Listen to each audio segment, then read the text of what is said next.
വയനാട്ടിൽ കടുവ ആക്രമണത്തിൽ ഒരാൾ കൊല്ലപ്പെട്ടതിൽ പ്രതിഷേധിച്ച് മാനന്തവാടി മുനിസിപ്പാലിറ്റി പരിധിയിൽ ആഹ്വാനം ചെയ്ത ഹർത്താൽ തുടരുന്നു.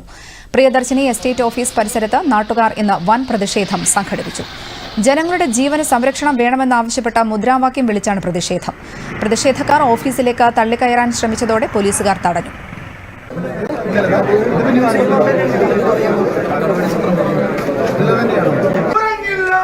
കടുവയെ വെടിവെക്കണമെന്ന ആവശ്യത്തിൽ ഉറച്ചാണ് പ്രതിഷേധക്കാർ പഞ്ചാരക്കൊല്ലിയിൽ പ്രതിഷേധം തുടർന്നത്.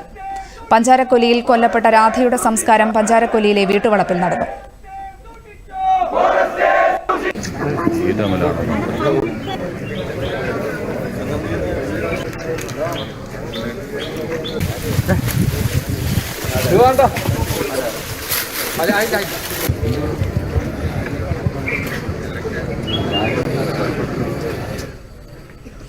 അതേസമയം കടുവയ്ക്കായി വ്യാപക തെരച്ചിൽ തുടരുകയാണ്. പഞ്ചാരക്കൊല്ലിയിൽ കടുവയെ പിടികൂടാനായി വിവിധ ഇടങ്ങളിൽ കൂട് സ്ഥാപിച്ചിട്ടുണ്ട്. പ്രദേശത്ത് കൂടുതൽ RRT സംഘത്തെയും വിന്യസിച്ചിട്ടുണ്ട്. ഡ്രോൺ ഉപയോഗിച്ചും ക്യാമറകൾ സ്ഥാപിച്ചും പരിശോധന തുടരുകയാണ്. പഞ്ചാരക്കൊല്ലി ഉൾപ്പെടുന്ന മേഖലകളിൽ നിരോധനാജ്ഞയും പ്രഖ്യാപിച്ചിട്ടുണ്ട്.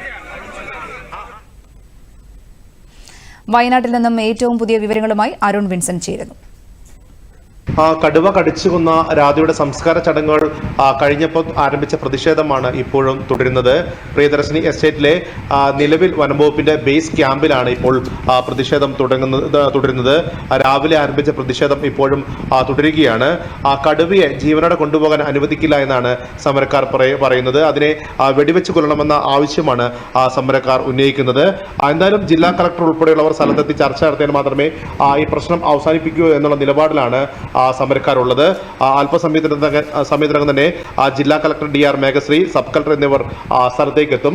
കളക്ടർ ഔദ്യോഗിക പരിപാടിയിലാണ്. അല്പസമയത്തിനകം തന്നെ എത്തുമെന്നാണ് അറിയിച്ചിരിക്കുന്നത്. അതിനുശേഷം സമരക്കാരുമായി ചർച്ച നടത്തും. ഒപ്പം ഇന്നലെ പറഞ്ഞത് കടുവയെ വെടിവെച്ച് പിടികൂടാൻ സീനിയർ വെറ്ററിനറി സർജൻ അരുൺ സക്രയുടെ നേതൃത്വ സംഘം എത്തുമെന്നാണ്. എന്നാൽ അരുൺ സക്രയുടെ സംഘം വയനാട്ടിലെത്തിയെന്നാണ് അറിയുന്നത്. അല്പസമയത്തിന് തന്നെ ഇങ്ങോട്ടേക്ക് എത്തുമെന്നാണ് നമ്മൾ പ്രതീക്ഷിക്കുന്നത്. എന്തായാലും വലിയ തോതിലുള്ള പ്രതിഷേധമാണ്. സ്ത്രീകൾ ഉൾപ്പെടെയുള്ളവർ പ്രദേശത്ത് കുത്തിയിരുന്ന് സമരം നടത്തുകയാണ്. കടുവയെ വെടിവെച്ച് കൊല്ലാതെ കടുവയെ ജീവനോടെ കൊണ്ടുപോകാൻ അനുവദിക്കില്ല എന്നാണ് സമരക്കാർ മുന്നോട്ട് വെക്കുന്ന ആവശ്യം.